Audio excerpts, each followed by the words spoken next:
Spoilers! You've been warned.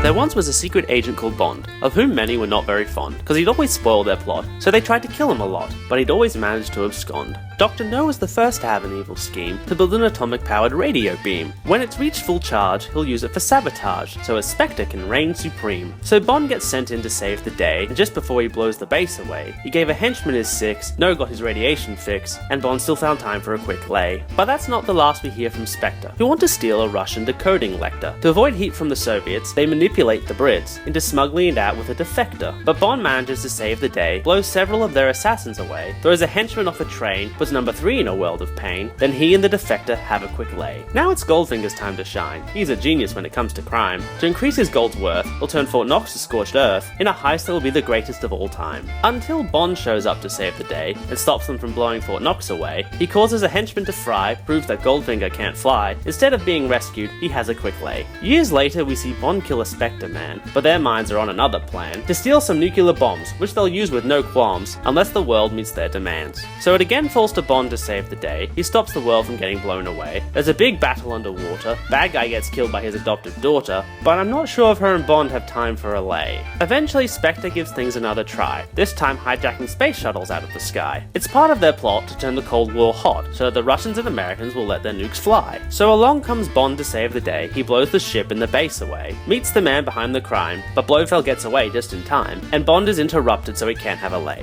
Now Blofeld comes back with a new evil plan to brainwash a bunch of wealthy women into releasing chemical agents unless he receives payments. His villainy has certainly been proven. So of course Bond is sent to save the day, and he blows Blofeld's base away. He manages to save the women, Blofeld escapes once again, and kills Bond's wife so he can't have a lay. So Blofeld comes back for one last fight, builds a laser posing as some guy called White. He's gonna hold the world hostage and threaten to cause carnage. These plans seem to give him a weird delight. Obviously Bond is the one who saves the day. He blows their lair and the space layers are away. This time Blofeld may have been killed, which would make Bond pretty thrilled, so much so that he has another quick lay. Now that Blofeld and Spectre are finally done, a guy called Kananga wants to have some fun. No plans for world domination, just a drug smuggling operation. He's pretty evil, but no one cares a whole ton. But Bond still gets sent to save the day, and he blows the heroin factory away, blows up the bad guy like a big balloon, as if we're in some weird cartoon, and of course he manages to have a lay. Next is the man with the golden gun, who plans to harness the energy of the sun. He'll sell his invention to the highest bidder so that he can retire from being a killer and still go out being assassin number 1. But Bond turns up to ruin his day and blows his island base away, steals back the device, puts the bad guy on ice, and has sex with some girl from the CIA. The next bad guy to step onto the scene has been stealing nuclear submarines. He's going to commit mass slaughter to force the world underwater so he can be with all the shrimp and sardines. Strange thing, the next guy had the same plan. In fact, he even has the same henchman, except his secret base will be up in space, and he'll use gas to poison the humans. Both times Bond gets sent to save the day, both times he blows the hidden layers away, both bad guys die, he waves Jaws goodbye, both times he and an agent have a quick lay. The next bad guy wants to steal a British targeting system, to sell it to the Russians to increase his criminal income. He sinks a British battleship as the device within his grip. Unfortunately, he messed with MI6 of Britain.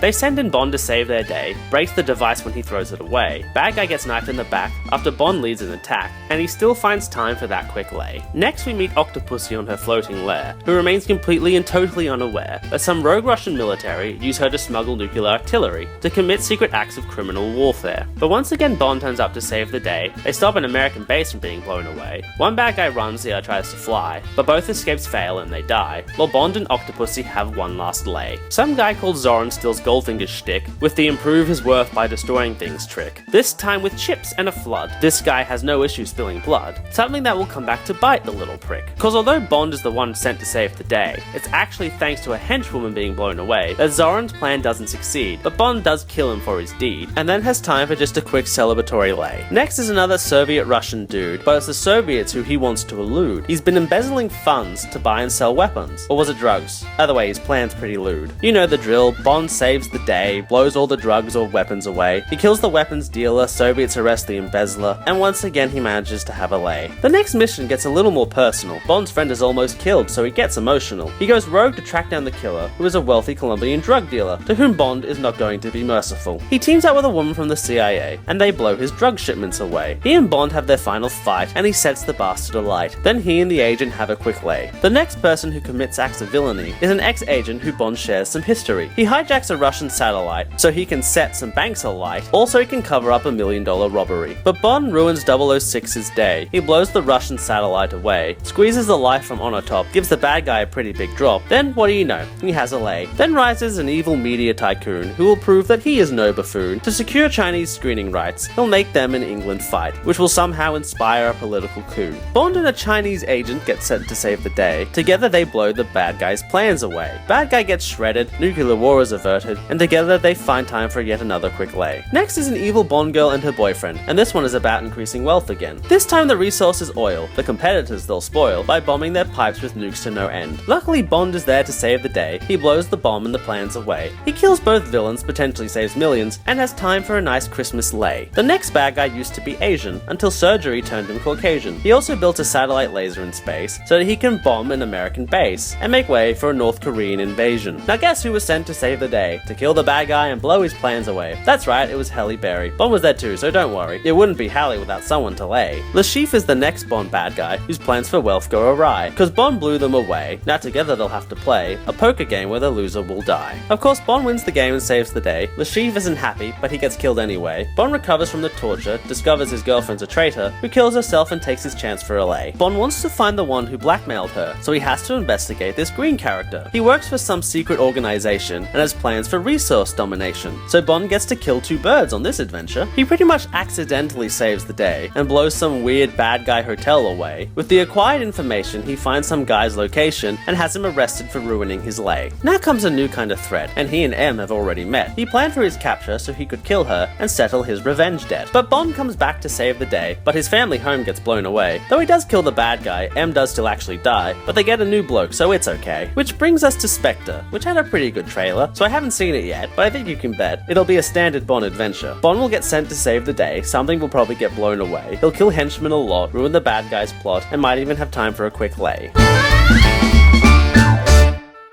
Thank you for watching the show. If you enjoyed, please let me know. You can like and share, subscribe if you dare, and please leave a comment below.